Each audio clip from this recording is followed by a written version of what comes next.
How do we get better at anything in life if we don't try new things? Remember, as a kid, your parents probably told you, hey, try these vegetables, try this spinach. It tastes great.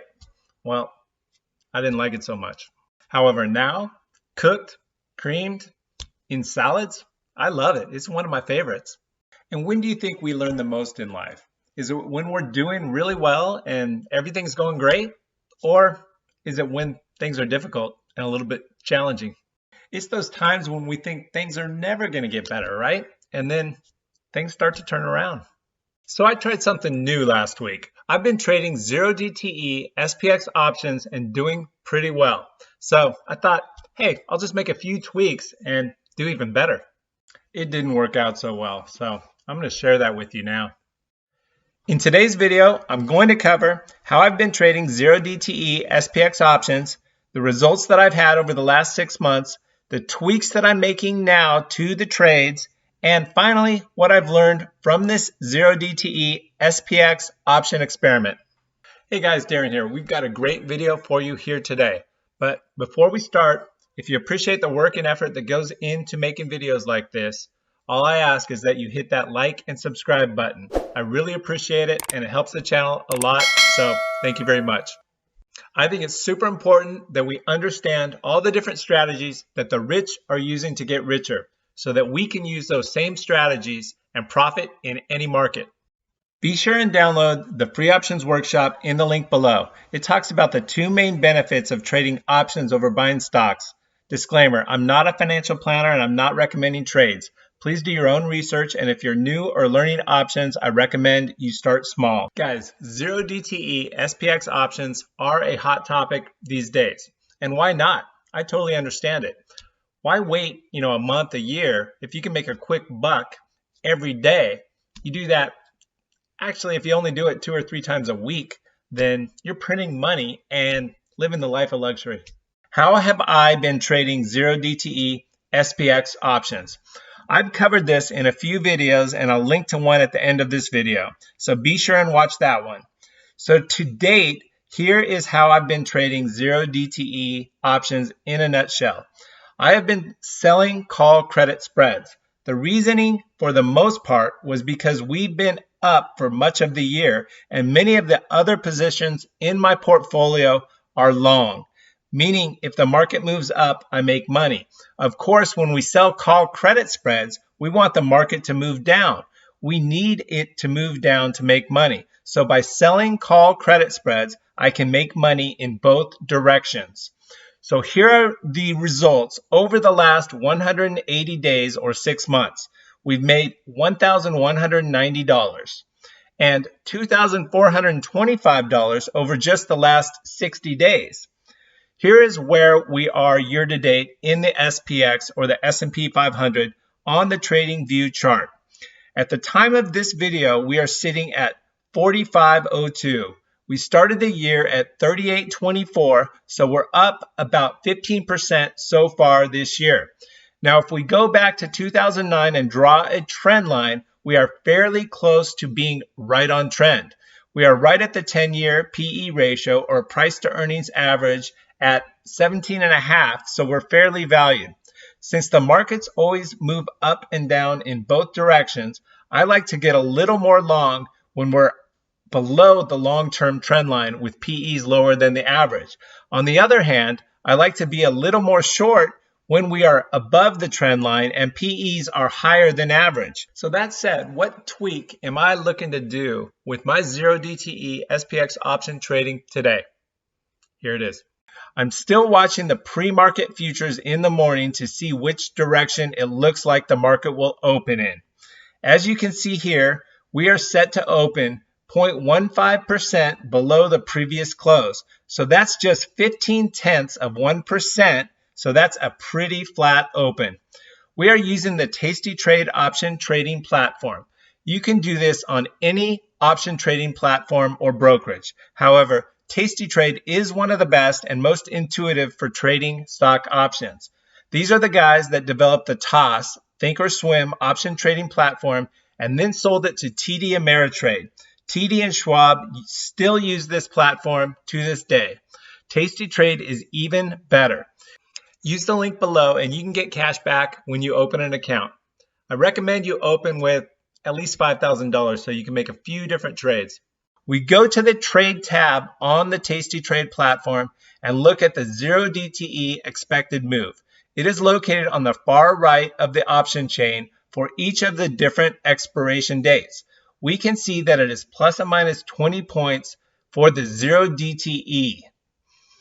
Now, as you can see, I already have on the 45.05, 45.15 put credit spread. Now, I can hear you saying, but Darren, you sell call credit spreads to balance out your positive deltas and make money in both directions.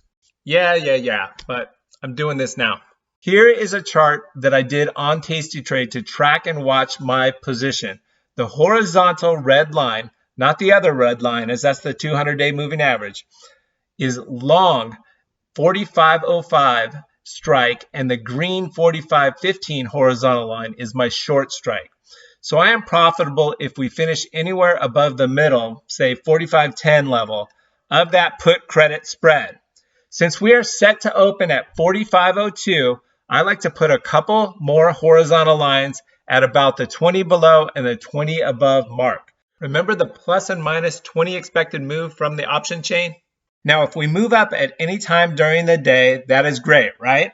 My put credit spread becomes profitable and we make money.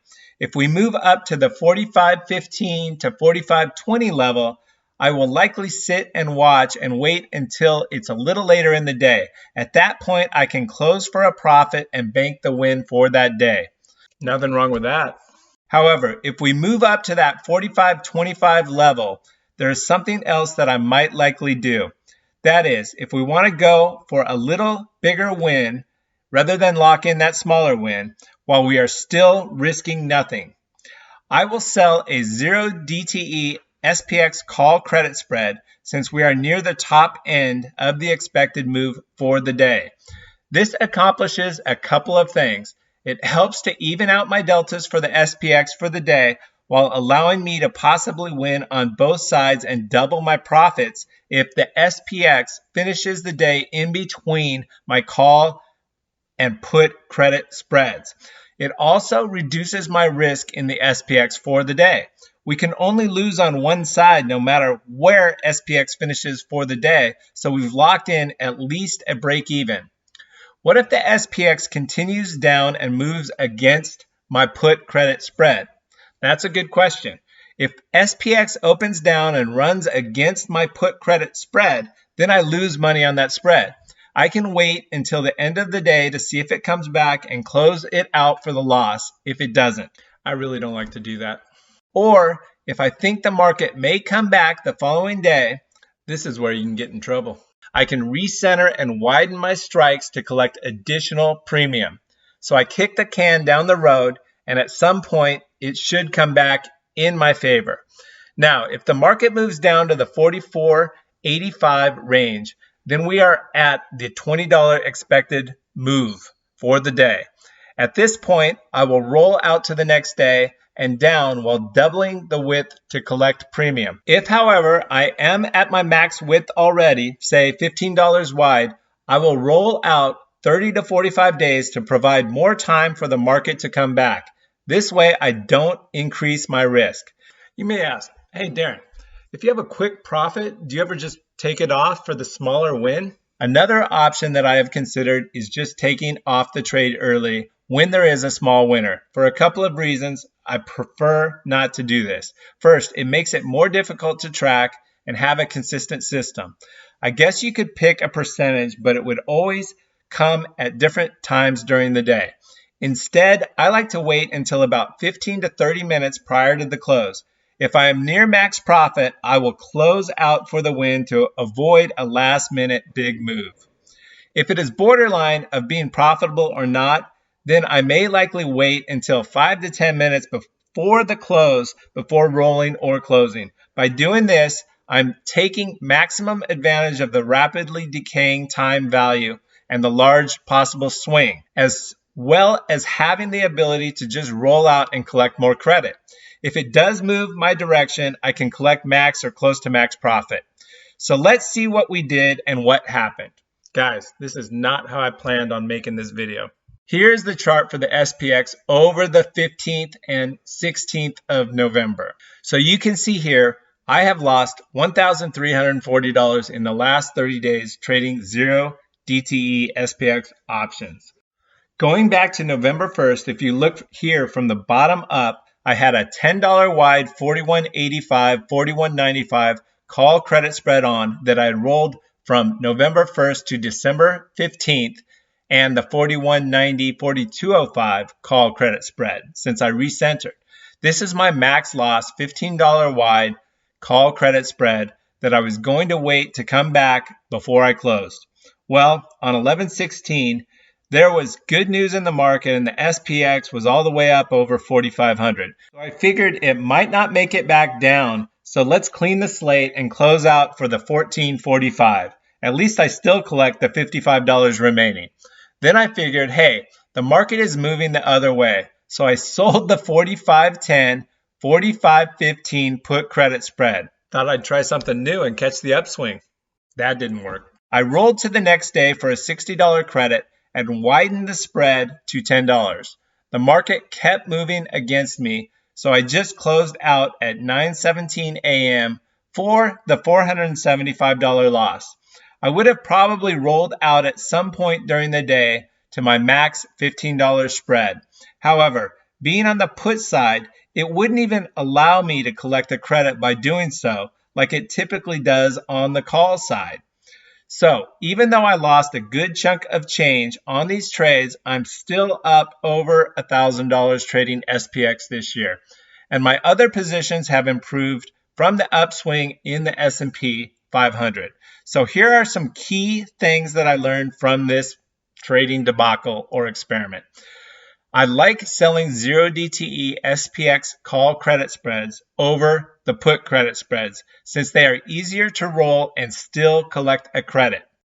I'm not going to get fancy going forward right now. I'm going to stick with my call credit spreads since they are hedged against the rest of my portfolio, as well as being much easier to roll for a credit than the put credit spreads. 0 DTE SPX price movement is a 50-50 shot. So I will not trade them every day, but only when the technicals are in my favor and trending down. All right, guys, we'll continue to cover option trading tips and tricks in future videos.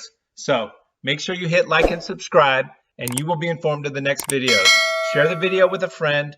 Let me know in the comments below, are you trading 0 DTE SPX options and what's working for you? Download the free options workshop and see you in the next one.